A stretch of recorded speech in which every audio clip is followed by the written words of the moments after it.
In the grand hall filled with laughter on Christmas Eve, everyone fell silent as the single father named Alistair Finch walked toward the old piano. He only meant to play a gentle lullaby for his daughter to sleep. But the moment the melody rose, CEO Eleanor Vance stood frozen. It was the very song her first love had written just for her, a secret no one else knew.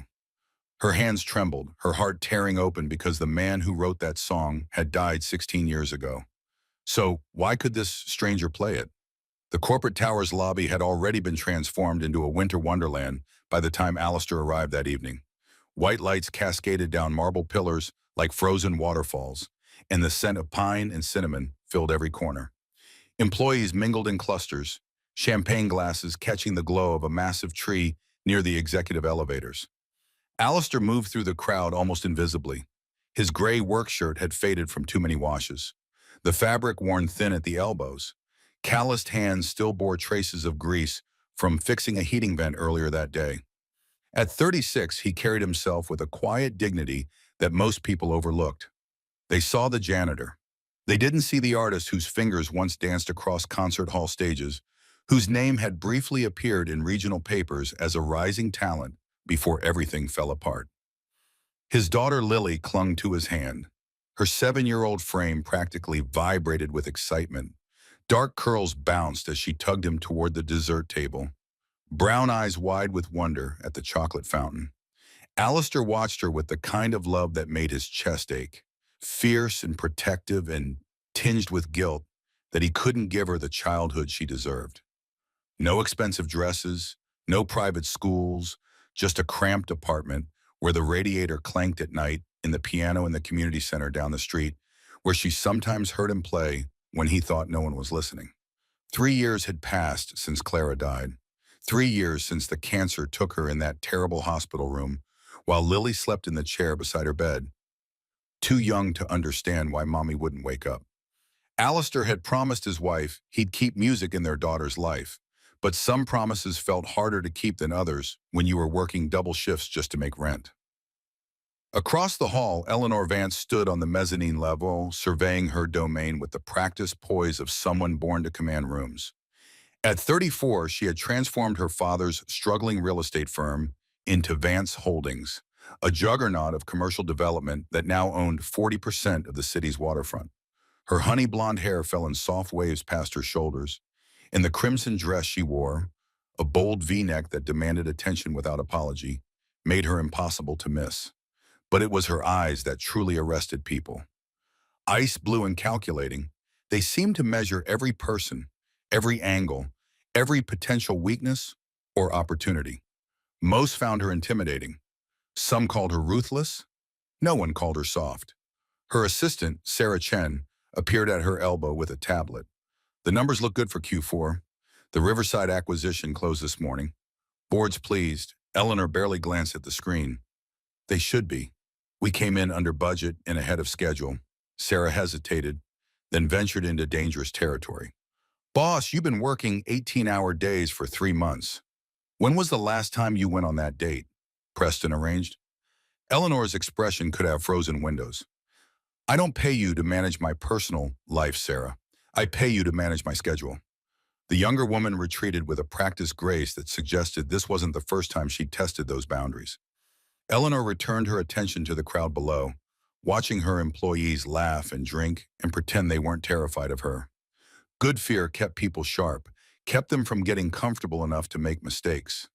Yet beneath the armor of her designer wardrobe and cutting boardroom reputation, Eleanor carried a wound that had never fully healed. 16 years ago, when she was 18 and still believed in fairy tales, she had fallen in love with a boy named Julian Croft. He was a piano prodigy, all wild dark hair and passionate eyes, the kind of talent that made you forget to breathe when he played. He had written her a song just for her. He called it Starlight Promise, and he played it for her one night under a sky full of stars at their summer music camp, whispering that it held everything he felt but couldn't say. 3 weeks later, Julian died in a car accident on a rain-slicked highway. The song died with him, or so Eleanor believed. She forbade herself from listening to music the way she once had, treating it instead as background noise, afraid that if she let herself feel too deeply, the grief would swallow her whole. Lily's bright voice cut through Eleanor's thoughts. The child had somehow wandered away from her father and was now standing near the dessert table, reaching for a chocolate-covered strawberry that sat just beyond her grasp. As she stretched on tiptoes, her foot slipped on something wet. Champagne, probably spilled by a careless guest. She went down hard, her knee cracking against the marble floor. The sound was small but sharp, and immediately Lily's face crumpled. Blood seeped through her tights. Alistair was across the room in seconds, dropping to his knees beside his daughter. He pulled a clean handkerchief from his pocket. He always carried one for moments like this, and pressed it gently to her scraped knee. His voice was low and soothing, the kind of voice that could calm storms. "Hey, sweetheart, Daddy's got you. You're okay. Just a little scrape. We'll fix it." Lily's sobs quieted to hiccups as he held her, his broad hand cradling the back of her head. But before Alistair could lift her to carry her to the restroom to properly clean the wound, a man's voice sliced through the moment. "Can you control your child?" Preston Shaw strode over, his tailored navy suit immaculate, his jaw tight with irritation. Preston was Eleanor's fiancé, or rather, the man her father had chosen for her to marry in 6 weeks.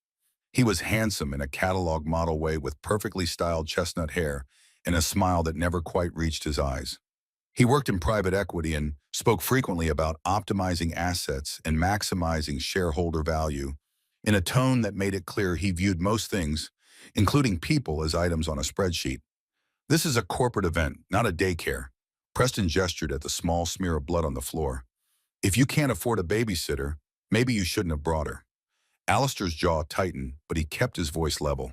"She's 7. She slipped. It was an accident. An accident that wouldn't have happened if you knew your place." Preston's eyes raked over Alistair's work clothes with undisguised contempt. "Your maintenance. There's a staff entrance for a reason." Lily's bottom lip trembled and something in Alistair's chest cracked.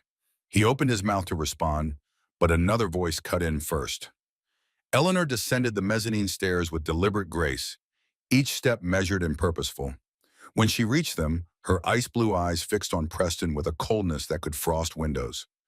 "You don't have the authority to speak to my employees that way." Her tone was quiet but allowed no room for negotiation. "Apologize." The room had gone silent, everyone watching. Preston's face flushed. "Eleanor, I was just—" "Apologize now." Preston's lips pressed into a thin line, but he managed to clip "sorry," directed more at the floor than at Alistair or Lily. Eleanor turned to Alistair then, and for just a moment, her expression softened. She saw the way he held his daughter, the care in his touch, the protective fury barely restrained in his shoulders. She saw something that felt dangerously close to recognition, though she couldn't name why. "In my building, we don't measure people's worth by their job title." Her voice carried across the lobby. "We measure them by their character. And right now, yours is seriously lacking." She looked back at Alistair. "Take care of your daughter. First aid kit is in the executive lounge, 5th floor. Take the private elevator." She gestured toward the brass doors behind her desk. Alistair nodded, his throat too tight for words, and carried Lily away. Preston stood there for a moment, jaw working, before stalking off toward the bar. Eleanor watched the father and daughter disappear into the elevator. Something about the scene unsettled her. Not the confrontation with Preston, which was routine, but the way Alistair had held Lily. Gentle but unbreakable. The kind of love that would burn down the world to keep a child safe. It reminded her of something. Someone from a lifetime ago. A boy with dark eyes who had looked at her the same way, as if she were worth protecting from every hurt the universe could devise. She shook her head and returned to the mezzanine, but the feeling lingered like perfume in an empty room. By the time Alistair and Lily returned an hour later, Lily's knee properly bandaged and her spirits restored by the hot chocolate and cookies a kind executive assistant named Sarah had provided. The party had grown louder. Someone had opened the piano, a vintage Steinway that usually sat covered and silent in the corner, more decorative than functional. A few employees had gathered around it, laughing and requesting songs from a tipsy accountant who knew 3 chords and played them with more enthusiasm than skill. Lily tugged Alistair toward the instrument. "Daddy, can you play, please? Just one song so I can sleep." Alistair hesitated. He hadn't played publicly in years. The accident, the accident had shattered more than his hand. It had broken something in his soul, made him afraid to touch the keys in front of anyone who might judge, who might remember what he used to be and see only what he'd become. But Lily's eyes were so hopeful, and it was Christmas Eve, and she'd been so brave about her scraped knee. How could he say no? He sat down at the piano and the crowd quieted, curiosity replacing their chatter. His fingers hovered over the keys for a moment, trembling slightly. The scars across his right palm caught the light. Spiderweb patterns where surgical steel had tried and failed to completely restore what falling equipment had crushed 12 years ago. The memories came unbidden, clear as throat. Cleveland opening night of what should have been his big break. The stage rigging, groaning above a young pianist who didn't hear the metal fatigue, didn't see death swinging down toward her head. Alistair shoving her aside, his hand catching in the falling truss, bones pulverizing under half a ton of equipment that some cost-cutting executive had approved despite safety violations. He'd saved her life and destroyed his own in the same instant. 3 surgeries later, the doctor delivered the verdict with clinical detachment. You'll never play professionally again. The nerve damage is too extensive. I'm sorry, but Lily was waiting and the piano was here. And sometimes you had to be brave, even when everything inside you screamed to run. Alistair began to play. The melody that filled the hall was unlike anything most of them had ever heard. It was gentle at first, like rain on glass, each note placed with such precision and care that it felt less like music and more like a conversation whispered in the dark.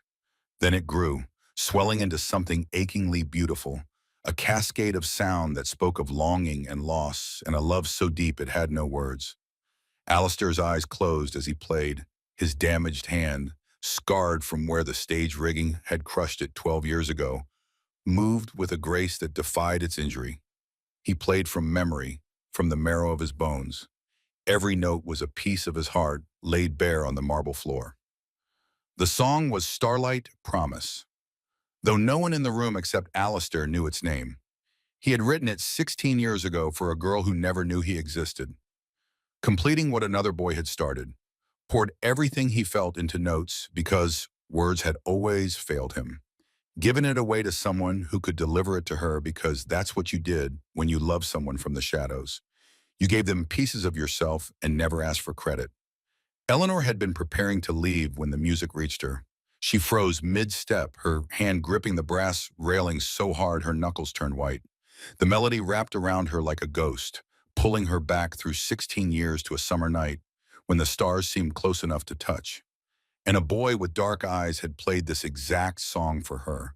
She was 18 again, sitting on that dock at music camp.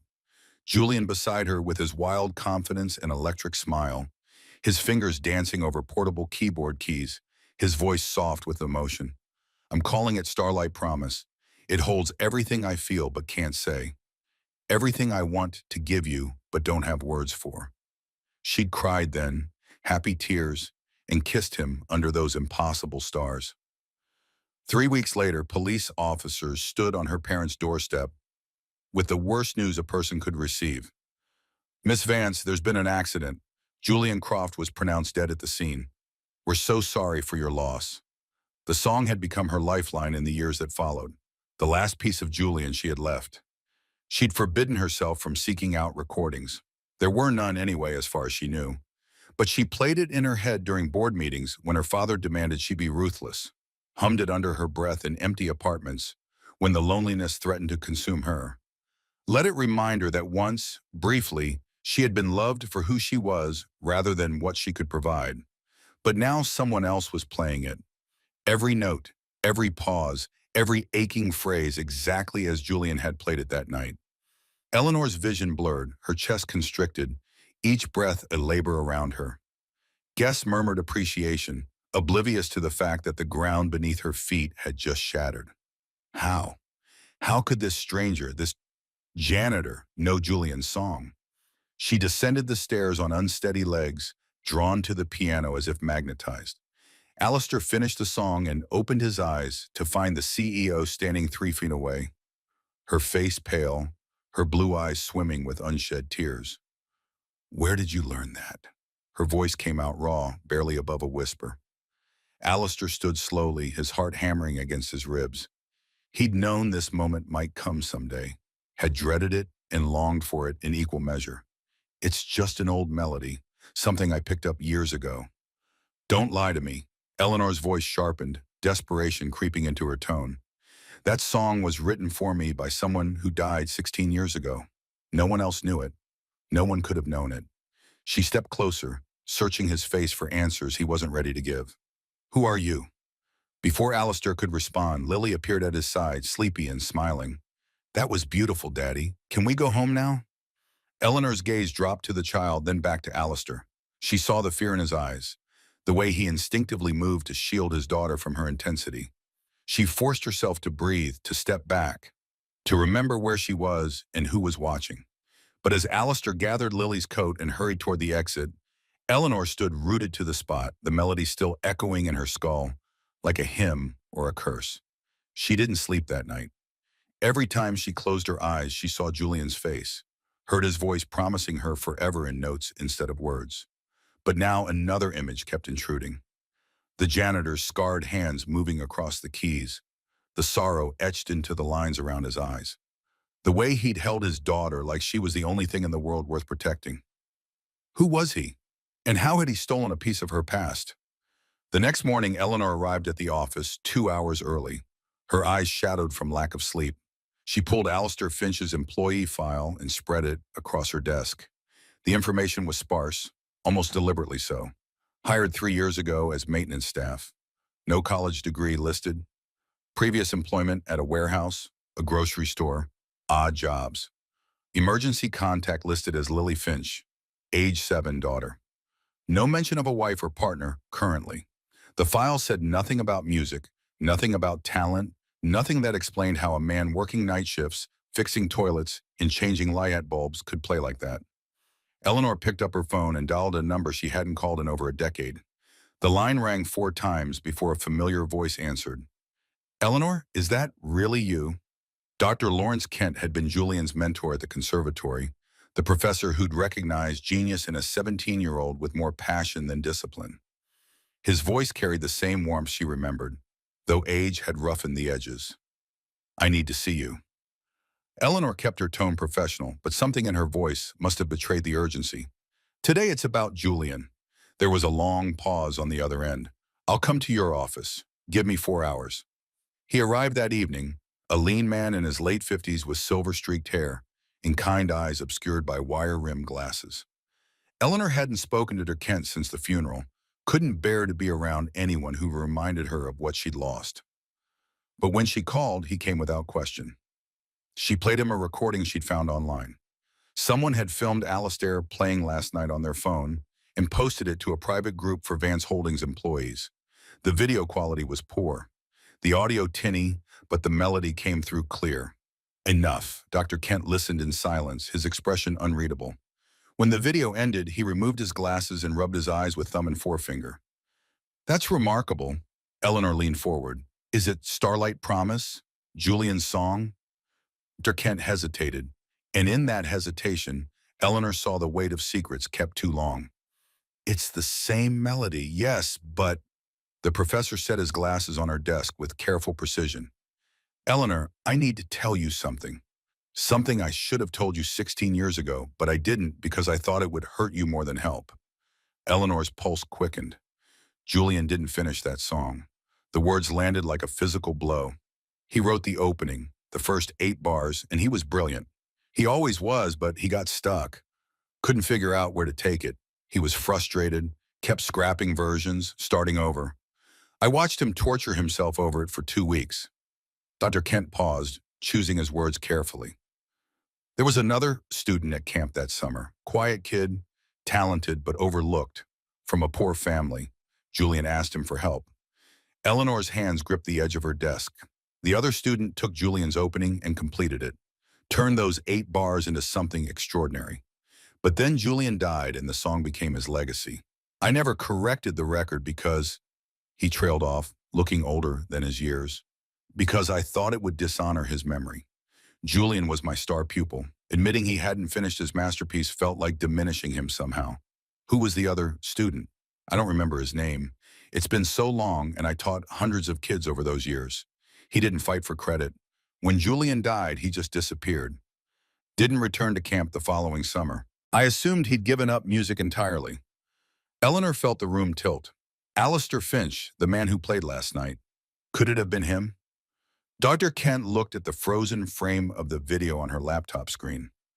Alistair's face illuminated by the piano's reading light, eyes closed in something that looked like prayer or penance. I don't know. Maybe.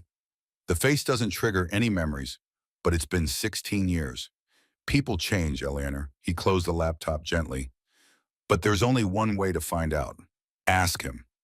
Eleanor tried. She called down to the maintenance department as soon as Dr. Kent left. Is Alistair Finch working tonight? The supervisor sounded confused. No, ma'am. He called in sick this morning. First time in 3 years. What about tomorrow? He requested personal days through the end of the week. Something cold settled in Eleanor's stomach. I need his address. She sent Tom Morrison, her head of security, a former Marine with kind eyes and discretion she trusted, to check on Alistair. Tom returned an hour later with news that made her blood run cold. Boss, I went to the address on file. Apartment building on the east side, pretty rough neighborhood. The landlord says Finch and his daughter moved out 3 days ago. Paid rent through the end of the month in Wyoming. Left no forwarding address. Wouldn't say where they were going. Eleanor's hand trembled as she reached for her phone. 3 days ago, that was before the party, before she'd confronted him.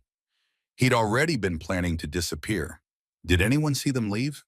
Neighbor across the hall said they left early morning with just a couple suitcases. The little girl was crying. Finch told her they were going on an adventure, but the neighbor said he looked scared. Eleanor felt panic claw at her chest. She'd driven him away. Her questions, her intensity, her desperate need for answers had frightened him off. But why? What was he hiding? Or more accurately, what was he protecting? She spent the next 2 weeks consumed by the search, hired a private investigator who found nothing. Alistair Finch seemed to have vanished completely, as if he'd never existed at all. No credit card charges, no cell phone pings, no trace of him or Lily anywhere in the city.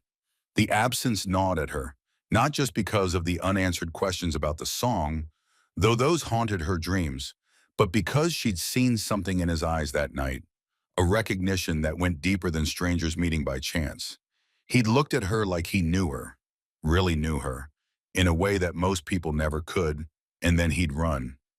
Meanwhile, the rest of her carefully constructed life began to fracture. Preston grew increasingly insistent about wedding plans, showing up at her office with seating charts and menu tastings she had no interest in. The merger between Vance Holdings and his investment firm was scheduled to close in mid-February, 2 weeks after their wedding. Her father called daily from his retirement in Palm Springs to ensure she wasn't jeopardizing the deal with cold feet. But Eleanor couldn't focus on any of it. Her mind kept returning to that moment when Alistair's fingers touched the piano keys and 16 years collapsed into nothing. To the way he'd held his daughter with such fierce gentleness, to the sorrow that seemed to permeate his very bones. The cruelest thing about losing someone isn't that they're gone. It's discovering you never really knew them at all. She whispered the words to herself late one night, standing at her penthouse window overlooking the city.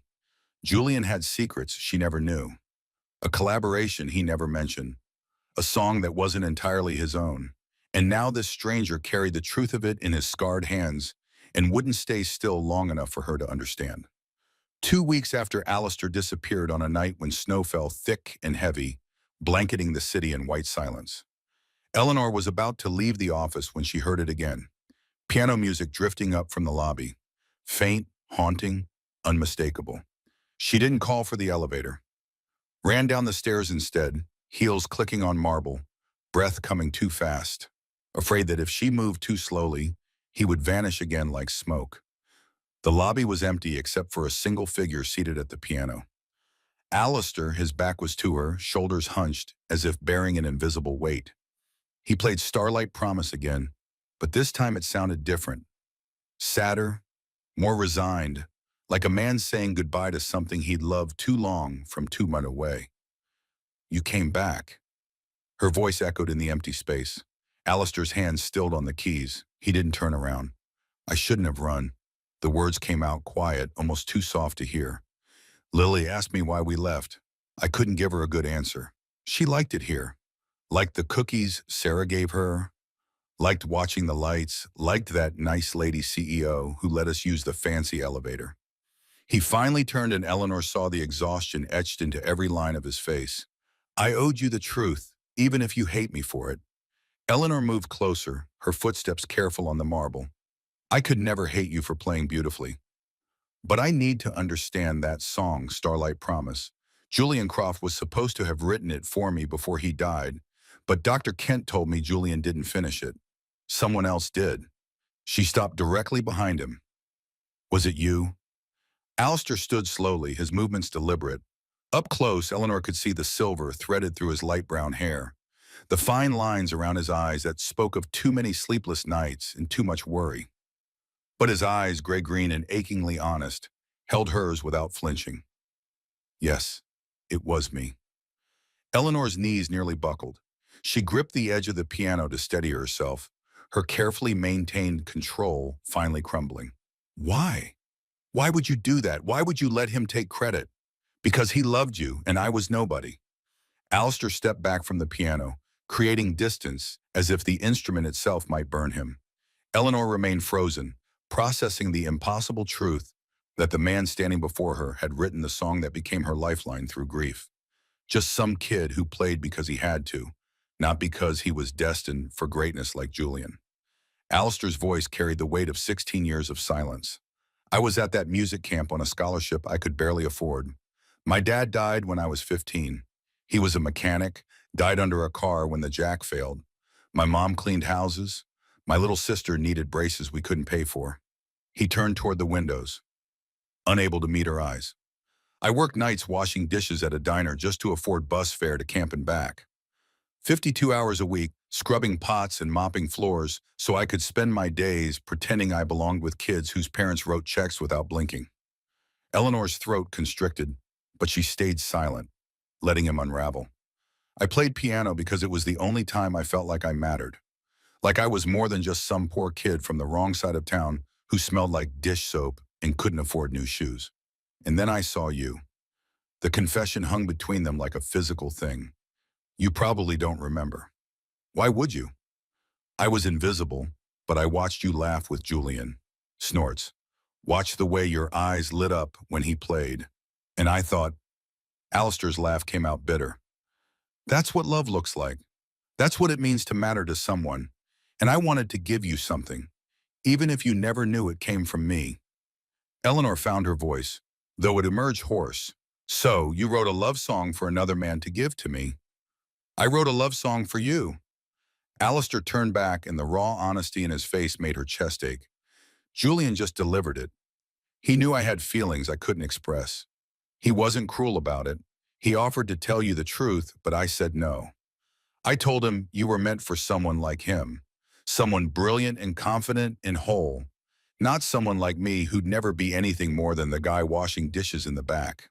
The lobby felt too small suddenly, the air too thin. Eleanor gripped the piano harder, needing the solid wood beneath her palms to anchor her to reality. And then he died. And then he died.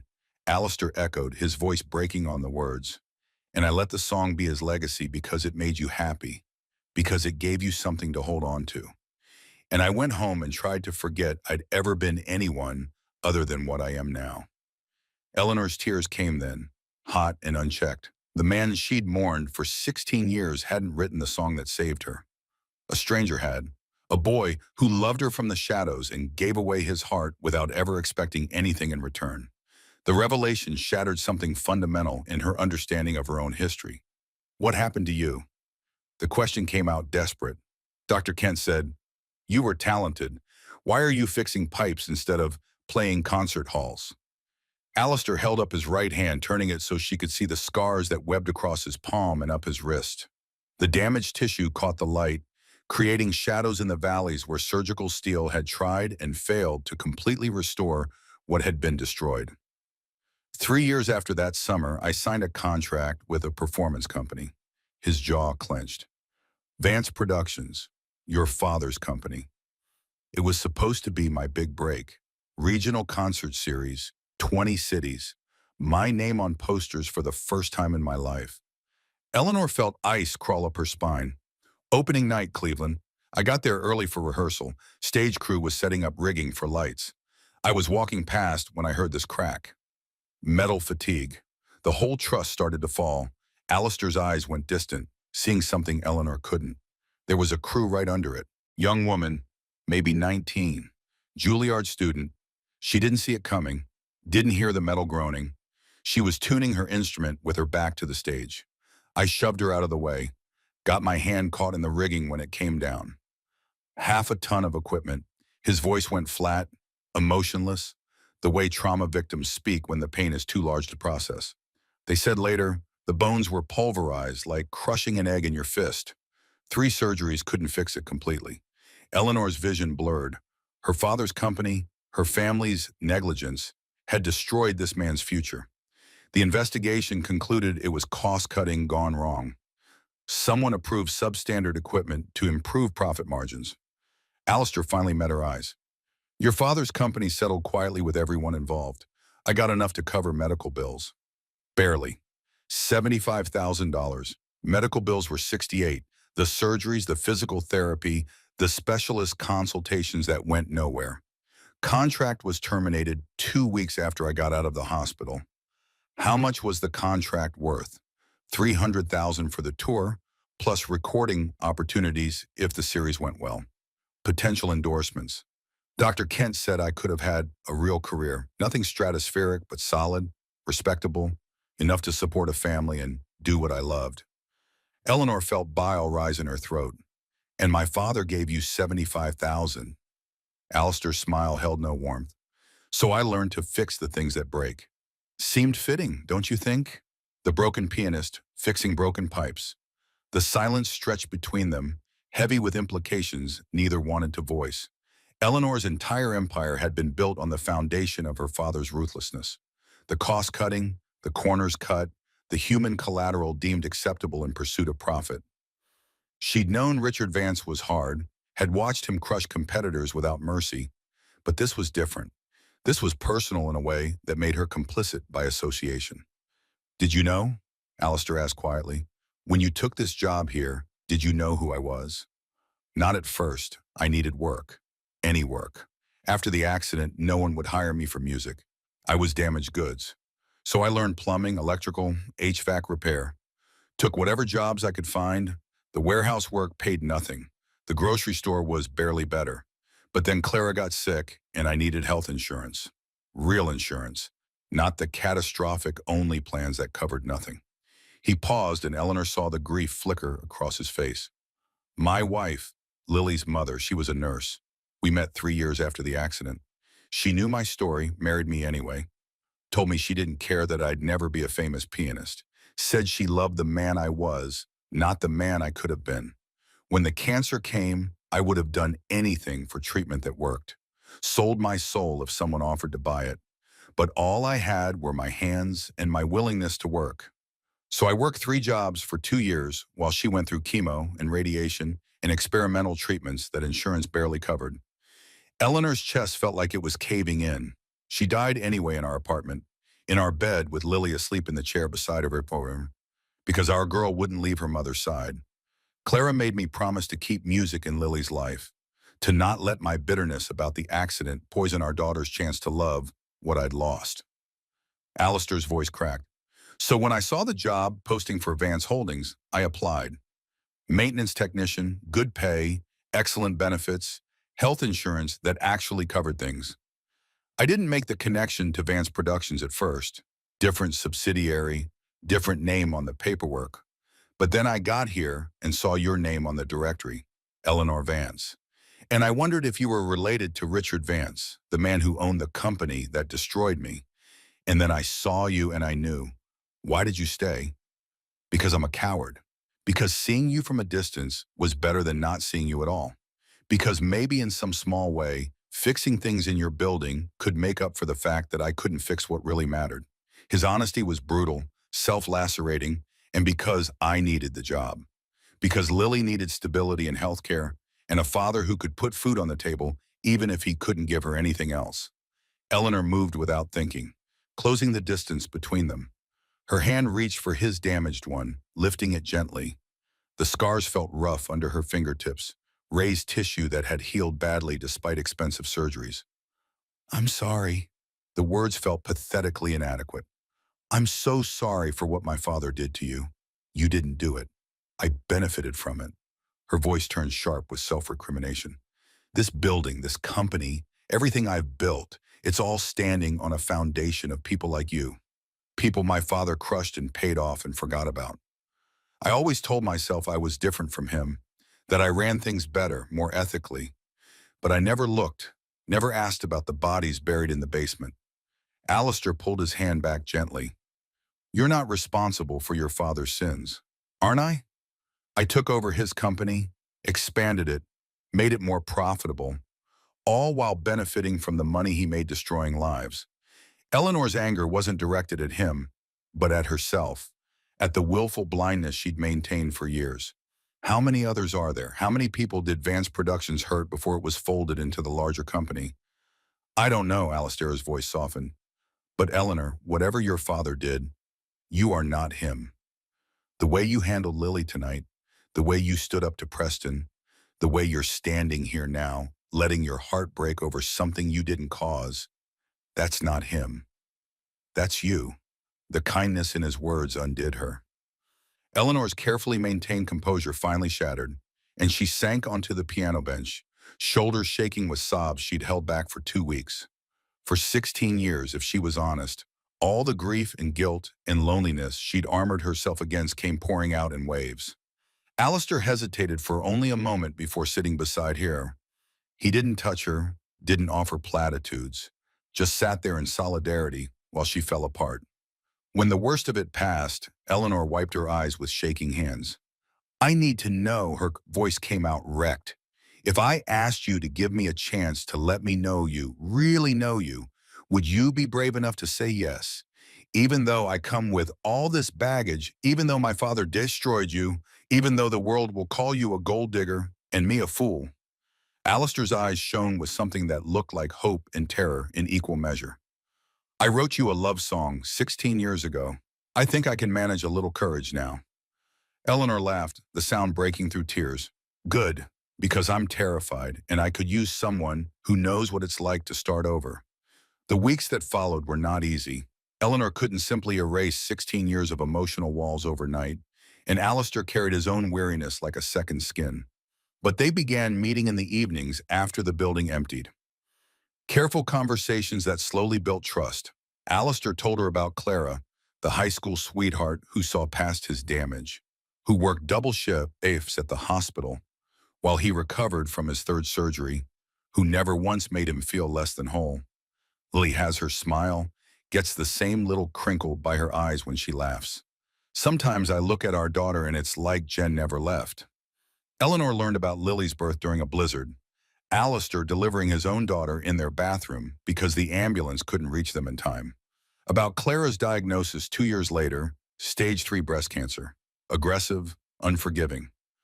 About the medical debt that buried them despite insurance, the bankruptcy that followed, the desperate scramble for any work that offered benefits.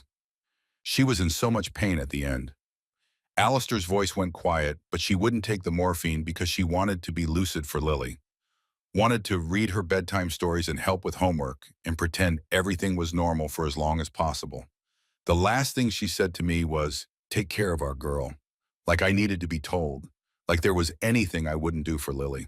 In return, Eleanor offered pieces of herself she'd locked away. Her mother's death when she was 12, the aneurysm that took her without warning. Richard's transformation afterward from stern father to tyrant, demanding perfection and punishing anything less. The way he groomed her to take over the company, molding her into a weapon he could wield against competitors. He never hit me, never had to. Just had this way of looking at you that made you feel like you disappointed him at a cellular level. Eleanor stared out at the city lights. After Julian died, I threw myself into business school. Got my MBA at 23, joined Vance Holdings at 24. Richard said grief was weakness and clear throat. I believed him. Thought if I worked hard enough, achieved enough, maybe I'd earn the love he withheld. Took me until my 30s to realize he wasn't capable of it. Preston was his choice too. Preston was the next logical acquisition. Eleanor's laugh carried no humor. Private equity manager with the right connections, the right pedigree. Father approved the match before Preston even proposed. Said the merger between our companies would position us for expansion into overseas markets. I said yes because I didn't have a reason to say no. Didn't love him, but I didn't love anyone. Seemed like as good a reason to marry as any. That's the saddest thing I've ever heard.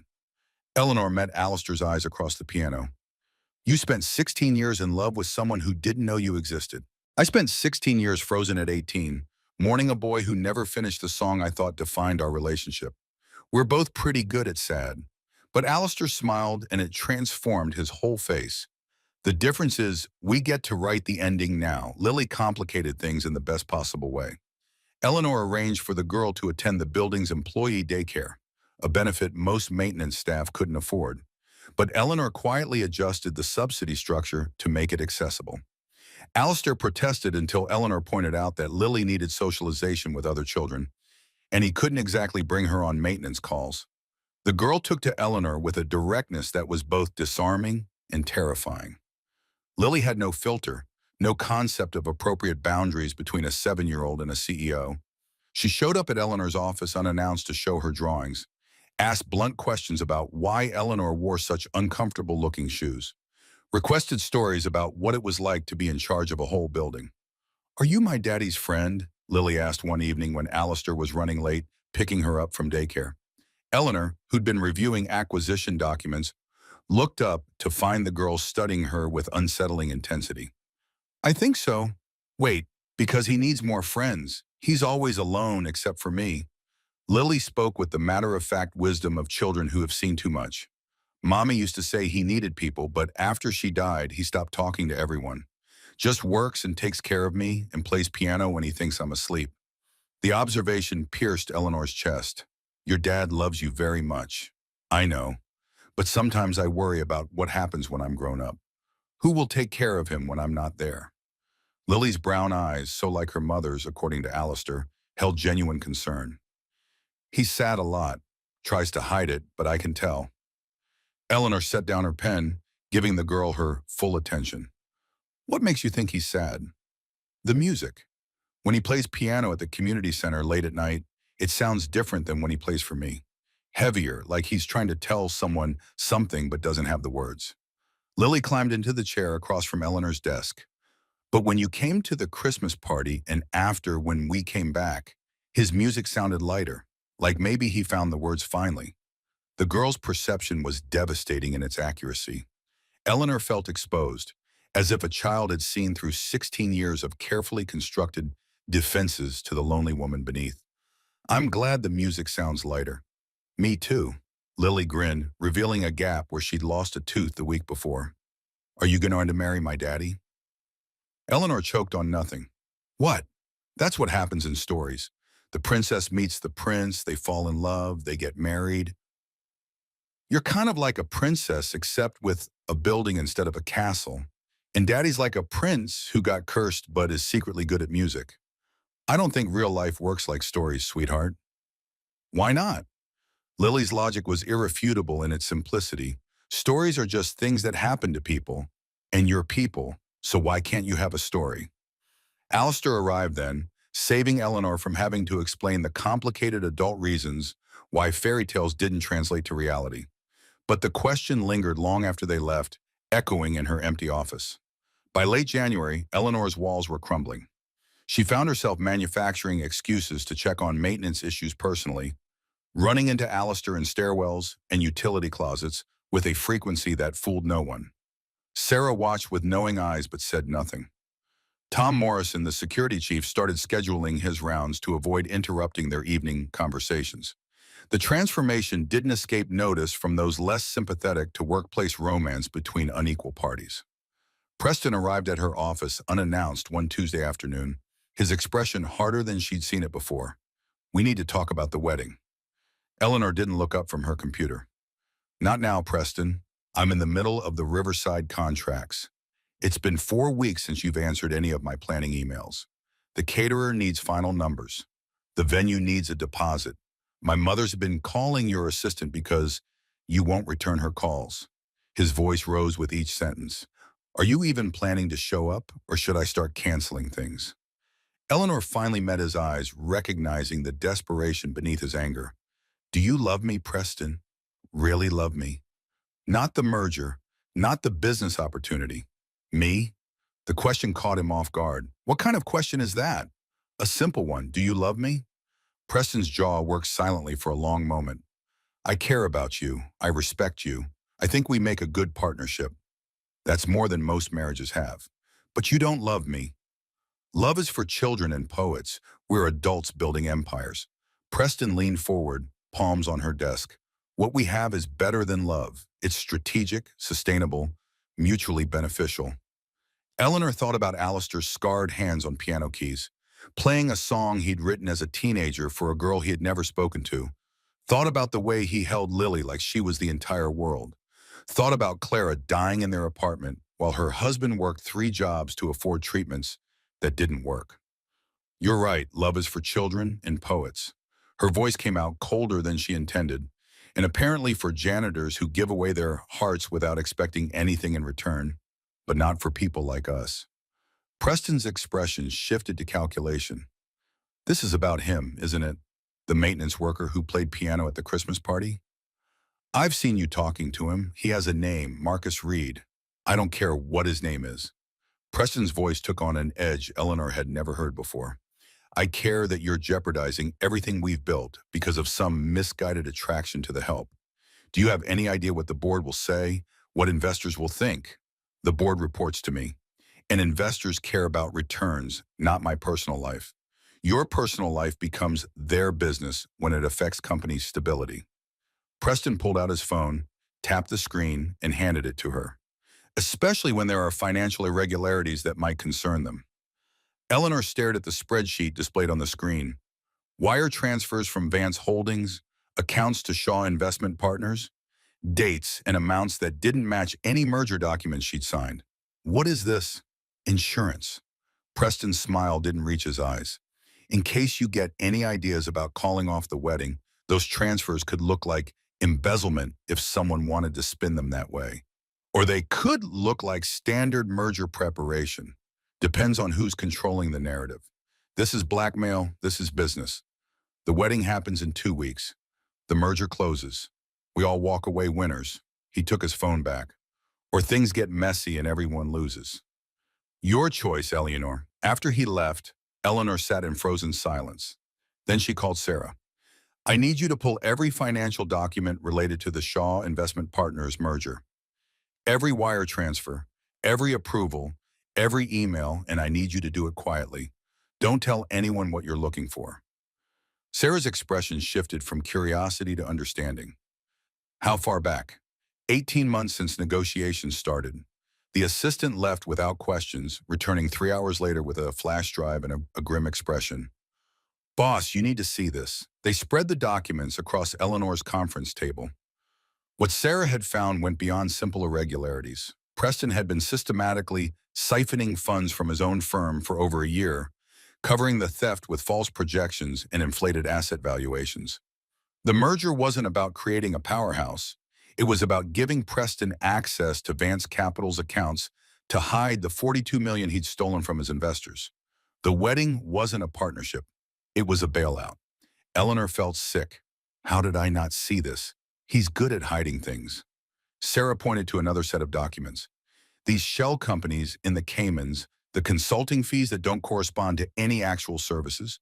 He's been planning this for at least 2 years, waiting for the right opportunity. The right sigh, you mean?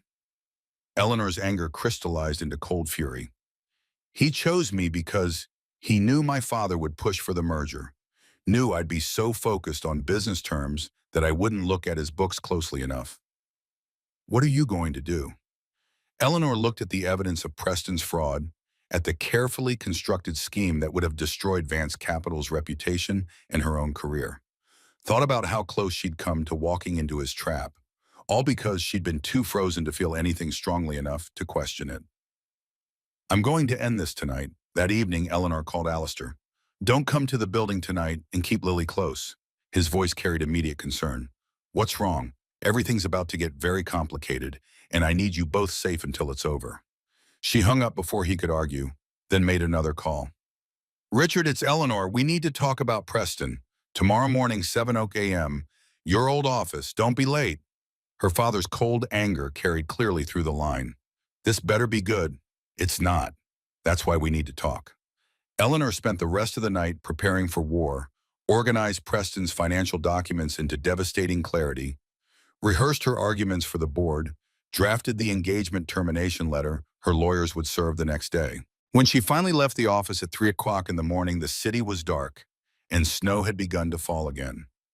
The confrontation she'd set in motion would destroy her engagement, alienate her father, and potentially cost her everything she'd built.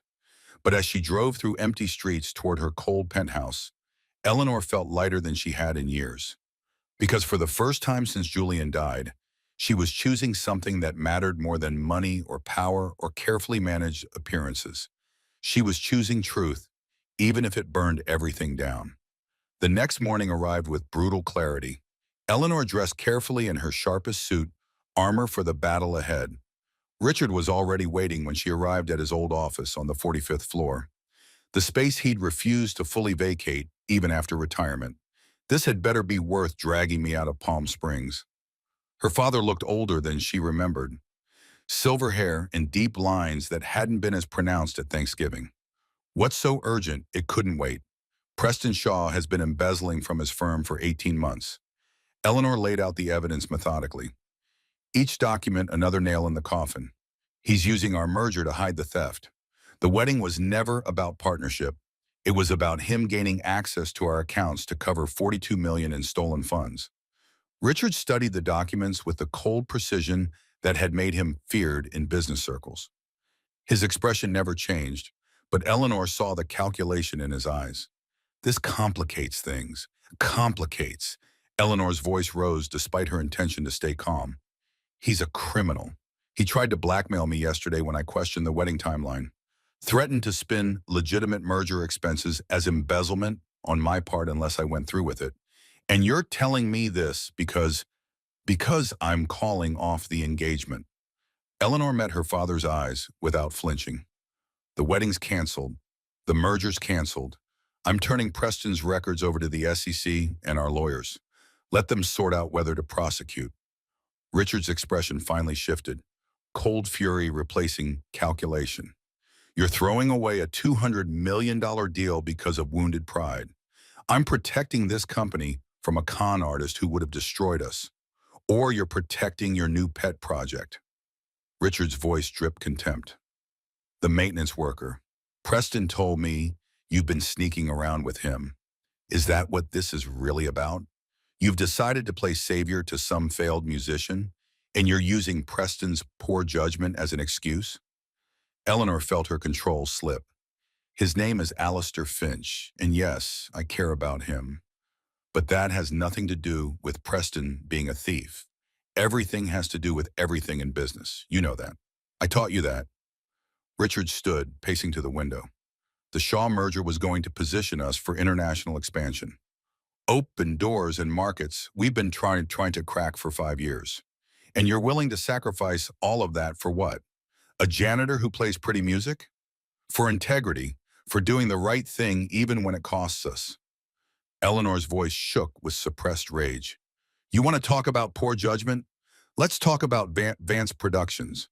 Let's talk about the cost-cutting that destroyed Alistair's career 12 years ago. The substandard equipment you approved that crushed his hand. The $75,000 settlement you paid to make him go away. Richard waved a dismissive hand. Ancient history. The boy was adequately compensated. He was a concert pianist with a $300,000 contract. You destroyed his future and paid him barely enough to cover medical bills. That's not compensation, that's covering your tracks. It was business, acceptable risk. These things happen. Richard's indifference was absolute. If he'd had real talent, he would have found another way. The fact that he's cleaning toilets now proves I was right to cut losses. Eleanor felt something inside her break cleanly, like a frozen branch finally snapping under too much weight. You taught me that power means never apologizing, never showing weakness, never letting anyone in. But you know what real power is, Father? It's having the courage to admit when you're wrong. It's choosing love, even when it costs you everything. And it's standing up to the person who hurt you most, even when that person is family. Richard's face purpled. If you do this, you're no daughter of mine. The words that should have devastated her felt instead like liberation. Then I guess I've been an orphan for a long time. She left him standing in his old office, frozen with fury, and didn't look back. The board meeting was scheduled for 2 p.m. Eleanor had until then to prepare for the fight of her professional life. But when she reached her own office, she found Preston waiting. Preston stood by her window, backlit by morning sun that made him look like a paper cutout of a man. Two lawyers flanked him, expensive suits, leather briefcases, the kind of legal muscle that costs $500 per hour minimum. You didn't think I'd come alone, did you? Preston's voice carried a confidence that didn't match the nervous energy radiating from his posture. After our conversation yesterday, I realized we needed witnesses for what comes next. Eleanor set her bag down carefully, buying time to assess the room. Tom Morrison appeared in her doorway, hand on his radio, clearly alerted by building security that unauthorized personnel had entered the executive suite. It's fine, Tom. Give us the room. The security chief hesitated, his Marine training evident in the way he evaluated threat levels with a single sweep of his eyes. Boss, you sure? I'm sure, but stay close. Tom withdrew, leaving the door cracked. Eleanor heard his footsteps stopped, just outside, a presence she found oddly comforting. Preston gestured to his lawyers. These gentlemen represent Shaw Investment Partners and our consortium of investors. They're here to ensure that the merger proceeds as planned and that certain irregularities don't derail months of careful preparation. The taller lawyer stepped forward, opening his briefcase to extract a folder. Miss Sterling, we've been retained to address concerns about the stability of Vance Capital's leadership. Recent behavioral patterns suggest decision-making compromised by inappropriate personal attachments that could jeopardize shareholder value. Eleanor felt cold fury crystallize in her chest. This was an ambush, carefully orchestrated. Preston had anticipated her discovery of his fraud and prepared a preemptive strike. Let me save us all some time. Eleanor moved to her desk, pulled out the flash drive Sarah had prepared, and connected it to her computer. The conference room screen flickered to life with spreadsheets, wire transfers, shell company registrations. This is Preston Shaw's financial activity over the past 18 months. $42 million embezzled from his own firm and hidden through offshore accounts. The merger he's pushing so aggressively isn't about business synergy. It's about gaining access to my company's funds to cover his theft. The lawyers exchanged glances. Preston's face went white, then red. That's a lie, his voice cracked on the word. Those are legitimate consulting fees in international investment vehicles. You're manufacturing evidence to avoid a wedding. You're too cowardly to simply call it off. I have emails. Eleanor clicked through documents. Communications between you and your offshore accountants discussing how to disguise fund transfers. Spreadsheets showing your firm's real asset values versus what you reported to investors. Bank statements from shell companies that exist only on paper. The shorter lawyer moved closer to examine the screen. Mr. Shaw, are these documents authentic? Preston's jaw worked silently. Then desperation replaced calculation. Even if they are, you've already committed to this merger. The board approved it. Your father endorsed it. Breaking the engagement now will tank our stock prices and expose Vance Capital to lawsuits from my investors who've already positioned themselves around this deal. Then they can sue. Eleanor's voice cut like glass. Because I'm not marrying a criminal to save face. You're not breaking this engagement because of my finances. Preston's control finally snapped. You're doing it because you've developed feelings for that pathetic janitor. The one who's been playing piano in your lobby like some broken music box you can't resist winding up. His name is Alistair Finch, and yes, I care about him, but that has nothing to do with your embezzlement. It has completely to do with it. Preston moved closer, his expensive cologne failing to mask the scent of desperation. You're making emotional decisions that will destroy this company, Throwing away a strategic partnership, Mar, because some blue-collar worker played you a pretty song. Do you have any idea how weak that makes you look? Eleanor met his eyes without flinching. Weak as stealing from your own investors. Weak as trying to blackmail your way into a marriage. Weak as standing in my office with hired lawyers hoping to intimidate me into covering for your crimes. The taller lawyer intervened. Perhaps we should table this discussion until cooler heads can prevail. Mr. Shaw, I think we need to consult privately before proceeding. But Preston wasn't listening. He pulled out his phone, fingers moving rapidly across the screen. If you won't see reason, maybe public pressure will help. What are you doing? Sending these photos to the business press. You and Alistair Finch having intimate conversations in your lobby. Late night meetings. Very cozy for a CEO and her maintenance staff. Let's see how the board reacts when they find out their leader is compromising company integrity for a relationship that violates every professional boundary in the book. Tom Morrison materialized in the doorway. Boss, you want me to escort these gentlemen out? But before Eleanor could answer, her phone lit up with an incoming call. Richard Vance, she answered on speaker. Victoria, what the hell did you do? Her father's voice carried the cold rage of a man whose control was slipping. Preston just sent me photos of you with that maintenance worker. Intimate photos. He's threatening to leak them unless you honor the merger terms. I'm aware and I don't care if he leaks them. The engagement is over. The merger is canceled. Preston is a thief, and I'm turning evidence of his fraud over to the SEC. Richard's pause lasted 3 beats too long. You will do no such thing. Excuse me, the Shaw merger is too important to abandon over some financial irregularities that can be quietly resolved. Richard's voice took on the tone he'd used when she was young and had disappointed him. You will marry Preston as planned.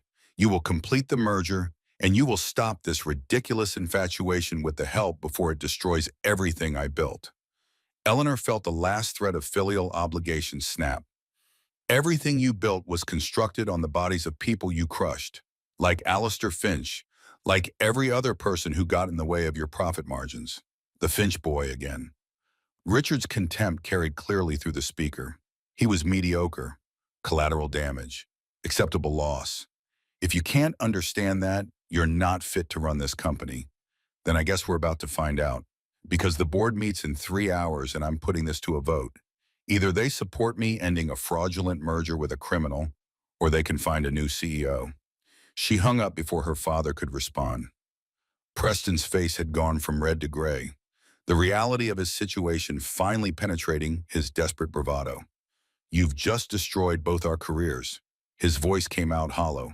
When this goes public, when investors see Vance Capital CEO breaking a major merger for personal reasons, your stock will crater. My firm will collapse. Everyone loses. Everyone, except the people you stole from. Eleanor gathered the evidence files. Tom, please escort Mr. Shaw and his attorneys out of the building. If they resist, call the police. It's not over. Preston's final attempt at threat fell flat. I have connections, resources. You can't just, it's already over. You just haven't accepted it yet.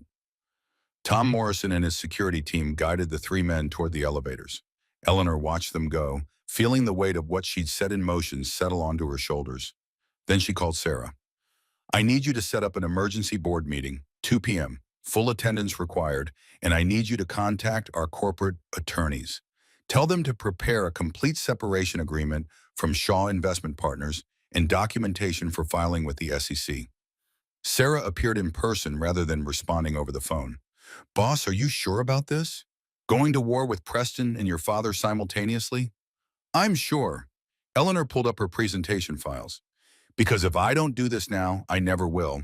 And I'd rather lose everything fighting for something that matters than keep it all by compromising everything I claim to value. The assistant smiled, a rare, genuine expression. Then let's burn it down properly. The hours before the board meeting blurred together, lawyers arrived with documents. Sarah coordinated communications. Tom Morrison quietly gathered security footage of Preston accessing financial systems he shouldn't have been able to reach, adding theft of proprietary information to the list of charges. At 1 p.m., Alistair called. Eleanor, what's happening? Sarah said there's an emergency board meeting about Preston. Are you okay?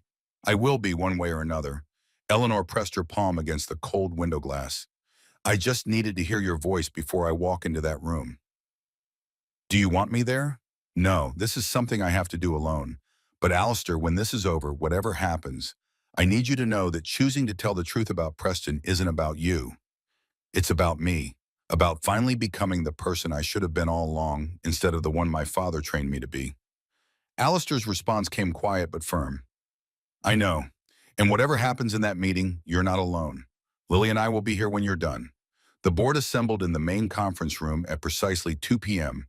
12 members total, 7 men, 5 women, ranging in age from 48 to 73.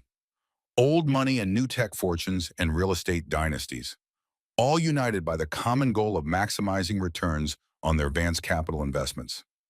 Richard sat at the far end of the table, his presence a violation of the retirement agreement, but one no one dared challenge. He'd built this company from nothing, and his force of personality still commanded the room even without official authority. Eleanor stood at the head of the table, presentation remote in hand. Thank you all for coming on short notice. I'm calling this meeting to address critical information that's come to light regarding the Shaw Investment Partners merger and my engagement to Preston Shaw. She clicked through the evidence methodically. Financial statements, wire transfers, email chains, shell company structures. Each slide built an incontrovertible case of systematic fraud stretching back 18 months. Preston Shaw has been embezzling from his firm and using our merger as cover to hide the theft. The relationship I've been pursuing with him was based on false pretenses. He chose Vance Capital specifically because he believed he could manipulate me into providing access to our accounts before his fraud was discovered. The board members exchanged glances, some shocked, others calculating. Margaret Chen, the oldest member and a contemporary of Richard's, spoke first. These are serious allegations, Eleanor. Have you verified this information independently? Our forensic accountants have spent the last 12 hours confirming every transaction. Eleanor gestured to the lawyers seated along the wall. We're prepared to file a complete report with the SEC and cooperate fully with their investigation. But I wanted the board to understand why I'm terminating both the engagement and the merger before news breaks publicly. James Bradford, a hedge fund manager who joined the board 3 years prior, leaned forward. This puts us in a difficult position. We've already committed significant resources to integration planning. Our stock price has risen in anticipation of the merger benefits. Backing out now will raise questions about our due diligence and leadership judgment. Richard sees the opening. My daughter's personal feelings are clouding her business judgment.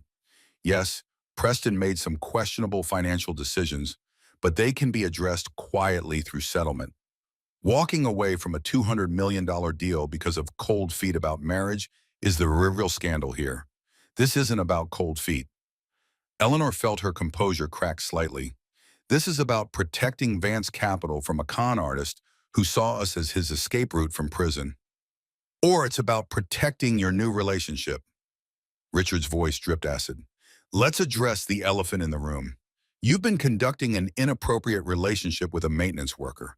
Someone showed them the photos Preston provided. Margaret Chen reluctantly pulled up images on her tablet. Security footage of Eleanor and Alistair talking by the piano, sitting together in the empty lobby. Nothing inappropriate by any reasonable standard, but framed through a certain lens, they suggested impropriety. This man is Alistair Finch. Richard stood, commanding attention through sheer force of presence. 12 years ago, he tried to sue Vance Productions for injuries sustained due to his own negligence. We settled generously and he disappeared. Now he's resurfaced, worked his way into my daughter's building, and manipulated her into this situation. She's not ending the merger because of Preston's finances. She's ending it because she's been compromised by a con artist playing on her emotions. That's a lie. Eleanor's voice rang clear and cold. Alistair didn't manipulate anyone. He took a maintenance job 3 years ago because he needed health insurance after his wife died. He had no idea I was connected to Vance Productions until after he was hired. And yes, I care about him, but that has nothing to do with Preston's embezzlement. Everything has to do with everything. Richard moved around the table, a predator closing in. Do you want to know why Marcus Reed is really here? Why a failed pianist with a crushed hand suddenly reappears in your life right when you're about to complete the most important merger of your career? Because he sees an opportunity, a lonely CEO with too much money and too few emotional attachments. He played you a song, told you a sad story, and now you're willing to destroy everything to play savior. Marcus Reed wrote Starlit Promise. Victoria's words fell into shocked silence. The song, My First Love, supposedly composed for me before he died. Daniel Cross started it but couldn't finish it. Marcus completed it without taking credit because he loved me from a distance and wanted me to have something beautiful, even if I never knew it came from him. That was 16 years ago, before he had any idea who I'd become or what I'd inherit. Richard's expression flickered, the first crack in his armor. That's impossible. Dr. Lawrence Kent confirmed it. Victoria pulled up documentation from the music professor, composition journals from that summer, student records. Marcus Reed was there. He wrote that song. And 12 years ago, your cost-cutting at Sterling Productions destroyed his career when substandard equipment you personally approved crushed his hand. We paid him $75,000 to cover $68,000 in medical bills and called it square. You ruined his life for a $300,000 contract and a quarterly profit margin. The board members shifted uncomfortably. This was no longer about a broken engagement. This was about corporate malfeasance, buried liabilities, and the moral foundation of a company they trusted with billions. Ancient history, Richard's voice hardened, not relevant to today's decision. It's completely relevant, Victoria faced her father across the conference table, because it demonstrates a pattern.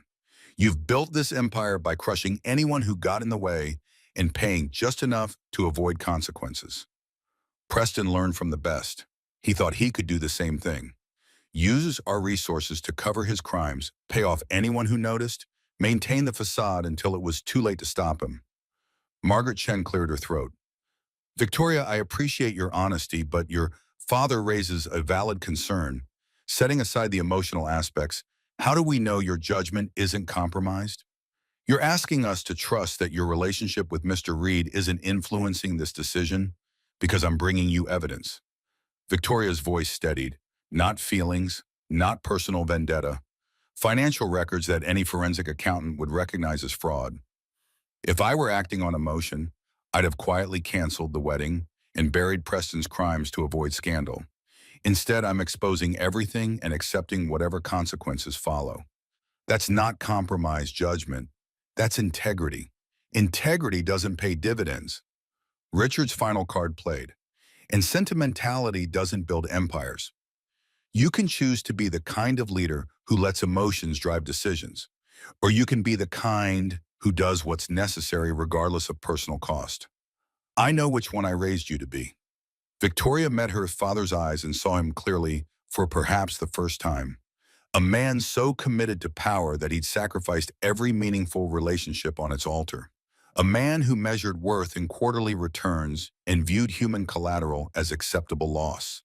A man who would never understand that real strength meant choosing truth even when it cost everything. You didn't raise me. You trained me like you'd train a weapon or a tool. But weapons can think for themselves, Father. And this one is done being wielded. The vote took 30 minutes of private deliberation. Victoria waited in her office, watching snow begin to fall again outside her window. The city looked clean under the fresh white, all the grime and ugliness temporarily hidden. Sarah brought her coffee she didn't drink and updates she barely heard. When the call came to return to the conference room, Victoria walked in with her spine straight and her head high, prepared to lose everything she'd built. Margaret Chen delivered the verdict. The board votes 7-5 to support your decision to terminate the Shaw merger and report Preston Shaw's activities to appropriate authorities. We affirm your position as CEO and authorize you to take whatever actions necessary to protect Sterling Capital's interest and reputation. Victoria's knees weakened with relief she didn't let show.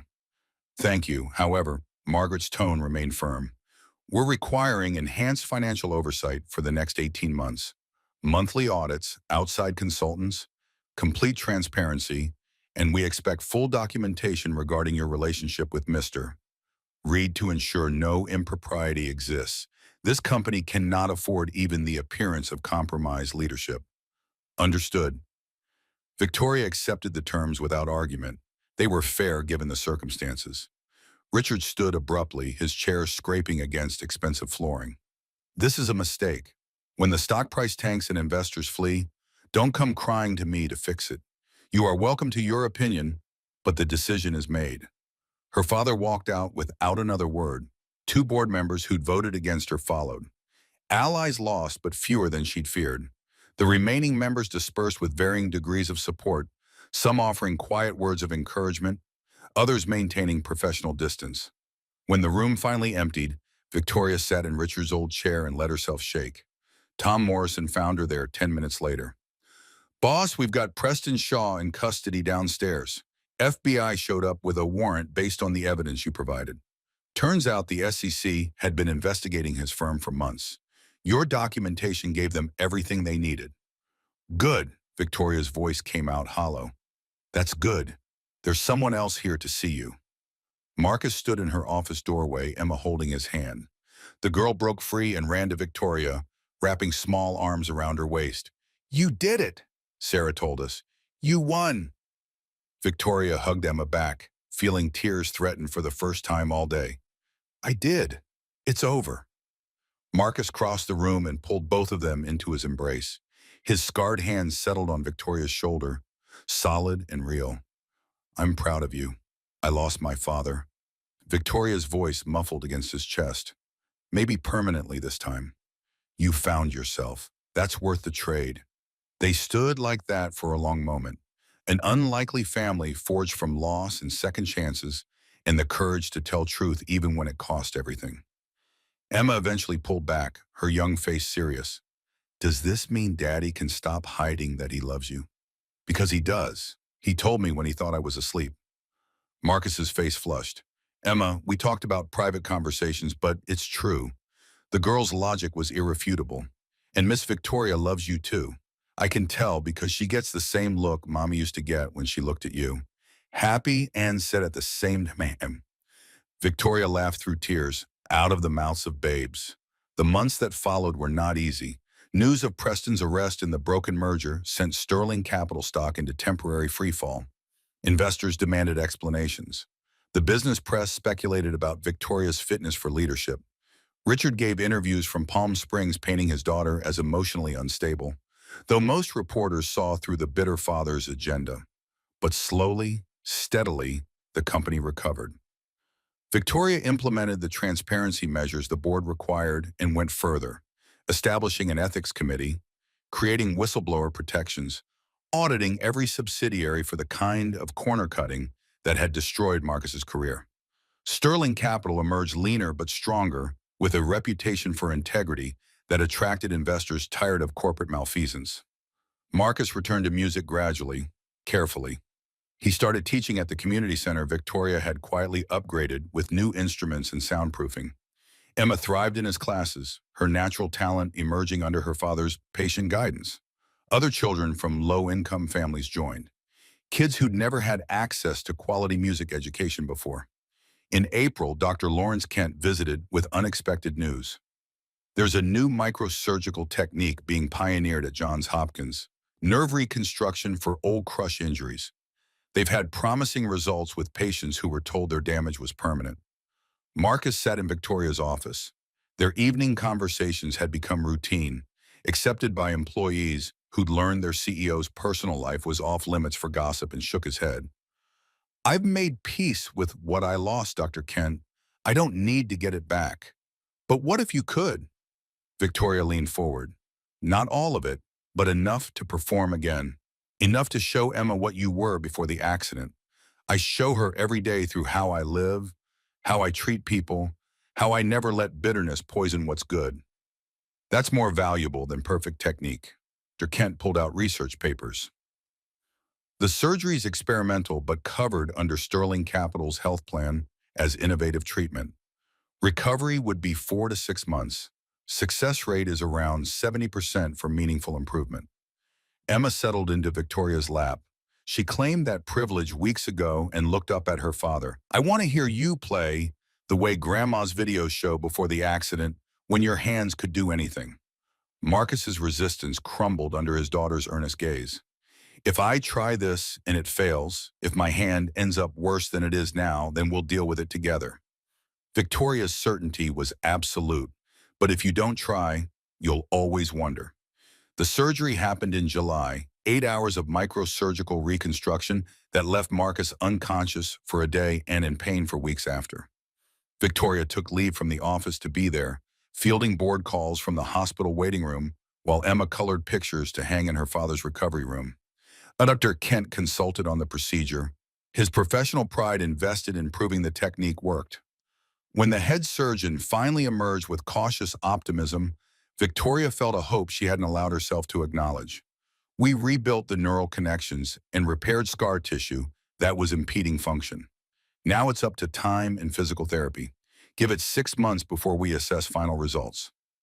Marcus's recovery was brutal. 5 hours daily of physical therapy, exercises that left him sweating and swearing and questioning the why he'd agreed to this. Victoria witnessed his frustration during evening visits, the way he'd stare at his hand like it was a stranger's, willing it to bend in ways it had forgotten. Emma practiced piano in his presence, her small fingers working through scales and simple melodies. Sometimes Marcus would reach out with his damaged hand, trying to mirror her movements, failing more often than succeeding, but gradually, incrementally, function returned. By September, he could play simple pieces again. By October, he was performing intermediate compositions with only occasional cramping. The hand would never be perfect, would never have the complete fluidity it once possessed. But it was functional enough to teach, to demonstrate, to create music that mattered. In November, Dr. Kent proposed something audacious. There's a benefit concert for the music scholarship program we've established in Daniel Cross and Marcus Reed's names. December 22nd, I think you should perform. Marcus's immediate reaction was terror. I'm not ready. What if I fail publicly? What if my hand cramps mid-performance and everyone sees? You're always telling me it's okay to make mistakes when I practice. Emma's logic cut through his fear. Why is it different for you? Victoria added her voice. You taught me that being brave means doing what's right even when you're scared. Now let me teach you it's okay to try and fall short. The courage is in the attempt, not the perfection. Marcus agreed, though his anxiety built with each passing week. They scheduled 3 pieces, Starlit Promise, a Chopin Nocturne, and something new. Marcus had been composing in stolen hours between teaching and therapy. He called it second movement, explaining to Victoria late one night that every great piece of music has more than one part, and their story was just beginning. The Sterling Tower Ballroom filled to capacity on December 22nd. 500 guests, donors, media representatives, students from the scholarship program wearing their best clothes and carrying nervous energy. The event had attracted attention beyond their expectations. The story of the janitor turned composer, the CEO who chose integrity over profit, the romance that nearly destroyed an empire but rebuilt it stronger. Backstage, Marcus paced in his black suit, the first time Victoria had seen him in formal wear. Outside her fantasies, Emma sat beside Victoria's chair, resplendent in a deep blue dress she'd picked herself, swinging her legs and humming. Daddy looks scared, the girl observed with characteristic directness. Is he going to be okay? He's going to be brave. Victoria smoothed Emma's curls. That's different from okay, but sometimes it's better. When the lights dimmed and the audience quieted, Marcus walked on stage with Emma's hand in his. The applause was immediate and thunderous. He settled at the grand piano while Emma perched on a small bench beside him, exactly as they'd practiced. Marcus's fingers found the keys. The opening notes of Starlit Promise filled the ballroom with crystalline clarity. This was the piece that had started everything. The song he'd written for an 18-year-old girl he loved from afar completed what a dying boy had started, given away without claiming credit. Now he played it publicly for the first time. Every note carrying 16 years of patience and pain and impossible hope. Midway through, his hand cramped. Victoria saw him wince, fingers stuttering over keys. The audience probably didn't notice, but she knew his tells, recognized the instant of panic that crossed his face. Emma reached over and touched his shoulder. Just a light pressure, solidarity without words. Marcus pushed through, compensating with his left hand, simplifying passages his right couldn't handle, transforming technical limitations into emotional interpretation. The final notes hung in the air like prayers. The audience erupted with a standing ovation that went on so long, Victoria feared they'd never let him continue. But Marcus raised his hand for silence and spoke into the microphone for the first time. This final piece is new. I call it second movement because every clear's throat, great piece of music has more than one part. And this, all of this, is just our beginning. It's about second chances, about broken things made beautiful, about love that waits patiently until it's called into the light. He began to play, and Victoria understood why he kept the composition secret until now. The melody built from Starlit Promise's themes but transformed them. Where the original spoke of yearning and distance, this new piece spoke of connection and courage. Where the original was lonely, this was communal. Where the original grieved, this celebrated. Emma joined him for the final phrases, her small hands picking out a simple counter melody he taught her. Father and daughter creating something together, imperfect and honest and achingly human. When the music ended, Marcus stood with Emma in his arms and found Victoria in the crowd. She made her way to the stage through applause that felt less like appreciation and more like witness to something sacred. Marcus took her hand, Emma hugged them both, and a photographer captured the moment. Not CEO and employee, not rich woman and poor man, but three people who'd chosen each other against every reasonable objection. Dr. Kent watched from the audience, tears streaming down his weathered face. He taught thousands of students over 4 decades, watched brilliance bloom and wither, seeing careers flourish and fail. But this, watching a broken man reclaim his voice through love and a frozen woman thaw through courage, this was the masterpiece. Sometimes the most beautiful music comes not from perfect execution, but from broken people brave enough to play. Anyway, 6 months later, on a Sunday afternoon, when cherry blossoms drifted through city parks like pink snow, Marcus and Victoria sat on a bench watching Emma chase butterflies through spring grass. The girl had grown taller, more confident, her music teacher reporting she had genuine talent if she wanted to pursue it. I've been thinking about the song, Victoria leaned into Marcus's shoulder. Starlit Promise. It has an ending now, but it still feels unfinished somehow, like it's still being written. Marcus laced his scarred fingers through hers. Maybe that's the point. Maybe the best promises aren't the ones we make once and lock away. Maybe they're the ones we keep remaking every day in 1,000 small ways. Victoria turned to look at him. This man who'd loved her for 16 years without expectation, who'd sacrificed dreams to give her something beautiful, who'd chosen truth even when it cost him everything. Then make me a promise, not forever, not some grand declaration. Just promise me today that you'll keep playing, that you'll keep teaching Emma, that you'll keep showing me what it means to love something even when it's hard. I promise. And he meant it. Emma ran back to them, breathless and grinning, a cherry blossom petal caught in her dark curls. There's a piano player over by the fountain. He's clears throat. Pretty good, but not as good as you, Daddy. Come listen. Marcus stood, pulling Victoria to her feet. Should we go see? Absolutely. But first, Victoria rose on her toes and kissed him, soft and sure, tasting of coffee and promise. What was that for? For writing me a song when you didn't have to? For being brave enough to show up even when you were scared? For teaching me that sometimes the most extraordinary people are the ones everyone else overlooks? She squeezed his hand. For being you. They walked toward the fountain, Emma skipping ahead, and Marcus thought about how 16 years ago he'd been a scared kid who poured his heart into 8 bars of obscenity, never imagining where those notes would lead to this moment. To her, to us, to a life I never dared to dream was possible.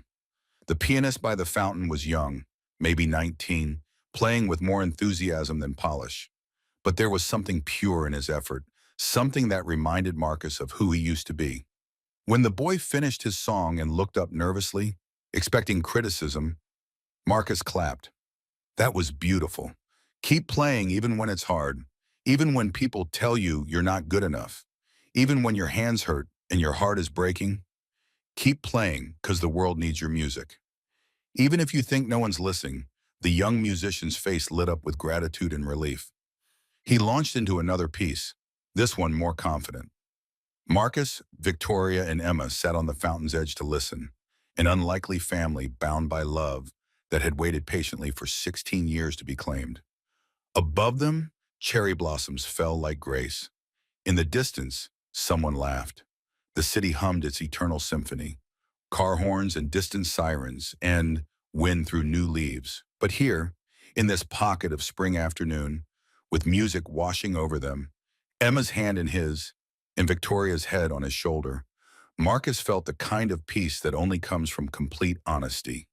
No secrets, no shadows, no ghosts of the past standing between them. Just two people who had found each other across years and loss and impossible odds, who had chosen each other not because it was easy, but because some songs are too important not to sing. Daniel wrote the beginning. I wrote the middle. But the ending is still being written by all of us together. Victoria squeezed his hand, understanding what he meant without needing explanation. The song they were writing now had no score, no predetermined structure.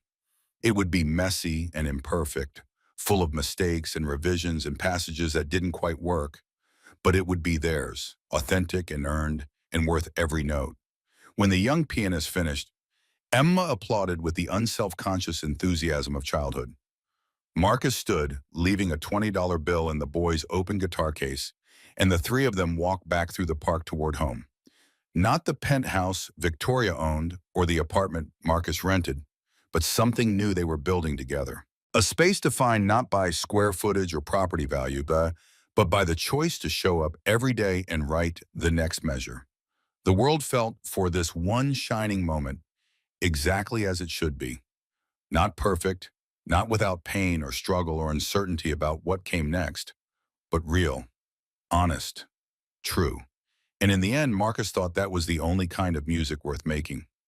The kind that came from broken people brave enough to play anyway. The kind that transformed scars into strength and loneliness into love. The kind that proved even the most damaged hands could create something beautiful if given courage and time and someone willing to listen. Somewhere above them, clouds parted to let spring sun paint the city gold. And three voices hummed in harmony, writing their song one measure at a time, knowing the ending was still ahead, but trusting the melody would carry them.